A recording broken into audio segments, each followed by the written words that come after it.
Labdien, draugi! Vēlos jūs informēt par Whirlpool Latviju veidoto energoefektivitātes akciju, kas norisināsies no 1. aprīļa līdz 31. maijam. Pēdējā laikā sabiedrība saskars ar strauju energonesēju cenu pieaugumu. Jau daudzus gadus autovadītāji cenšas nomainīt savas automašīnas pret modeļiem ar mazāku degvielas patēriņu. Tagad ir pienācis laiks arī mājsaimniecībām pievērst lielāku uzmanību enerģijas taupīšanai. Whirlpool piedāvā tirgū iegādāties produktus ar A++ un A++ energoklasi. Šie modeļi patērē ievērojami mazāk elektrības. Runājot par leduskapiem, A+, A++ un +++ klases iekārtām salīdzinājumā ar A klases iekārtām enerģijas ietaupījums būs attiecīgi 25, 45 un 60%.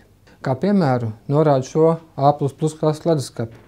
Tā gada patēriņš ir 231 kW, kas salīdzinājumā tādam pašam A+ klases leduskapim būtu 310 kW. Starpība 79 kW, kas ir aptuveni 8,48 lati ietaupījums gadā. Kādam tas var likties maz, taču, ja jūs mājsaimniecībā izvēlēsieties visu tehniku ar augstu energoefektivitātes klasi, tad tas jau būs būtisks ietaupījums jūsu mājsaimniecības budžetā gada griezumā.